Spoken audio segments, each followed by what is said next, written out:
Tô te entendendo, tô te entendendo. E isso me decepciona bastante. Luiz, Além dessas questões que eu pontuei no começo. você falou aí rapidamente sobre que o exército traiu o Dom Pedro. Cara, eu queria ouvir o teu ponto de vista sobre isso. Como é que você enxerga esse lance das coisas... Como é que a tua família enxerga, na verdade, as coisas como aconteceram na história do Brasil? A família, ela é muito religiosa. Então, o perdão é a base. É a base da felicidade. Eles são muito católicos, né? Então, eu diria que eles se comportam assim. Não é uma mágoa da família atual. E eu imagino, até olhando para trás, a gente pode só especular se isso foi de fato uma mágoa. Uhum. Eu acredito que não. Eu acredito também que, pelo lado da fé, pelo lado da moral, eles tenham entendido isso e perdoado. Mas que foi um golpe militar, foi um golpe militar. Golpe militar. E que foi um golpe de Estado por uma minoria não popular, zero de popularidade, e que matou muito brasileiro. Aí talvez a minha crítica ao próprio Pedro II. Pedro II não queria derramar sangue.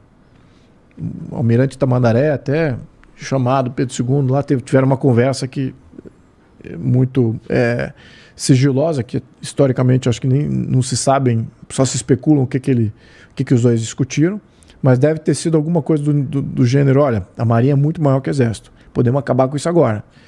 Fecha aqui os portos e acabamos lá com os revoltosos, que era uma parcela do Exército, não era também todo o Exército, era uma parcela do Exército.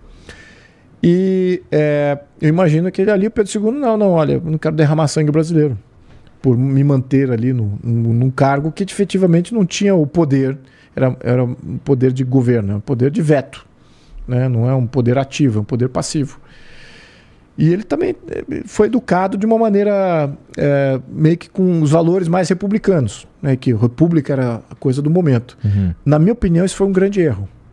Tá? Na minha opinião, aí foi um erro. Porque em não querer condenar alguns poucos militares naquele momento, ele condenou toda uma população depois. Literalmente. Houve a República da Espada, sob Floriano Peixoto, matou milhares de brasileiros, degolaram brasileiros. Os militares degolaram brasileiros para fazer a República. Isso é poder ilegítimo. Não há governo, regime que se estabelece na ponta da baioneta, que você planta na ponta da baioneta, que cria raiz. E a gente está vivendo essa falta de raiz até hoje. Então eles foram um golpe de um grupo pequeno, que politicamente estava perdendo apoio. O movimento republicano estava perdendo apoio no final, depois da Lei Áurea. Né? Uma das grandes pilares assim, de narrativa do porquê ter um partido republicano. Vamos fazer a república. Tá bom. Então, até aí, moderno, igual todo mundo e tal. Mas por outro lado, então vamos também acabar com a escravatura. Essa era uma das... Mas a Princesa Isabel fez isso. Então pronto, puxou o tapete debaixo do Partido Republicano. Eles estavam perdendo eleitoralmente. Então era como se fosse pegar um partido pequeno hoje do Congresso Nacional e falar assim: esse partido convenceu um grupelho de militares e pronto, agora é a visão desse pequeno partido que domina todo. Entendeu? Você veja o absurdo. E isso custou vida de brasileiro, logo na sequência. Além de vida, custou muita coisa. Infraestrutura, evolução, custou o erário público, inflação. Deixamos de ser um país soberano. Você está com um regime ilegítimo sendo criado, demora décadas para você restabelecer legitimidade internacional. Então, por mais que os outros países reconheçam, tá bom, agora temos uma república lá, talvez alguns por interesses, outros por rivalidade, mas tá bom, vamos reconhecer. Mas você nunca estabelece legitimidade e a gente viu isso. A nossa moeda passou a valer nada, nosso crédito foi para o saco, inflação explodiu, corrupção galopante, isso foi os primeiros meses de república. E depois veio a degola. Aí é que começa a brutalidade mesmo, que é a República da Espada, que começa a matar todo mundo para poder se estabelecer. Então isso não é legítimo, né? Quando você começa pela baioneta e não pela aclamação, acabou. Você está com o teu fim já decretado. E aconteceu. A República Brasileira, ela acabou várias vezes. Ela acabou 6 vezes. Nós estamos na 6ª, 7ª República. E vai acabar mais uma vez também. Você acha que ia acontecer naturalmente do Brasil se tornar uma república? Se o Almirante Tamandaré e tudo mais, se o Duque de Caxias não existisse? Se o quê, perdão? Você acha que a gente ia acabar virando uma república mesmo? Naturalmente? Eu imagino que a gente se tornaria uma monarquia ainda mais tênue, mais simbólica. Mais simbólica ainda que do Reino Unido?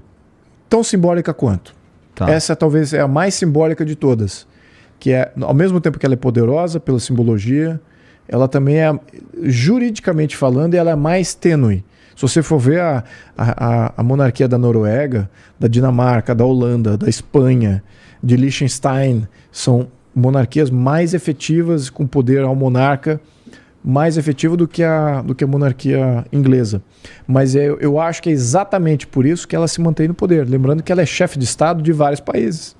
Ela é chefe de Estado da Austrália, chefe de Estado do Canadá. Por que eles não decretam a república lá, então? Faz a república no Canadá. Se não tem mais essa força, então. Por que não fazem isso? É a mesma razão. É a mesma razão. Por que eles não fizeram a república em 2 outros momentos da nossa história. Não só quando Pedro I abdicou, eles poderiam ter feito a república ali. Ele abdicou, foi embora, deixou um garoto de 5 anos de idade. Por que não fizeram a república lá? Um garoto de 5 anos de idade sem nenhum parente, não tinha um tio que era militar, não tinha um grande senador que era parente, não tinha ninguém. Um garoto órfão, 5 anos de idade. Por que não fizeram a república nesse momento?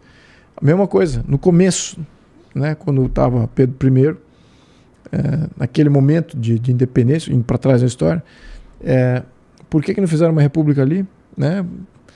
E pediram para o Pedro I fazer a independência. Por que não foram os brasileiros? E o Pedro I era português, nascido em Portugal. Se via como brasileiro, claro, mas não era nascido aqui. Por que os brasileiros pediram ao Pedro I para fazer a independência do Brasil? A palavra é legitimidade. Essa palavra é forte. Ela existe caso você aceite ela ou não. Independente de se você está imbuído do valor que ela tem ou não. Quando é legítimo, a coisa transcende. Quando é ilegítimo, também transcende. Só que para o lado errado. E transcende para revolta, para mágoa, para corrupção, para roubar, porque isso aqui é terra de ninguém. Então, quando ela tem legitimidade, você não, isso aqui é meu país. Isso aqui é minha pátria. Isso aqui é onde eu nasci, de onde eu pertenço, para onde eu vou, para onde meus filhos vão. Então, é isso que a gente perdeu. Perdemos a legitimidade, estamos entregues à ilegitimidade recorrente. E a falência da República, ela é recorrente também. Então, prever que a República criada em 1988 vai terminar, isso é uma previsão quase que certeira. Quando que isso vai acontecer? Eu acho que não é tão... Acho que ainda na nossa geração isso vai acontecer. Sério? Eu acho. Uhum.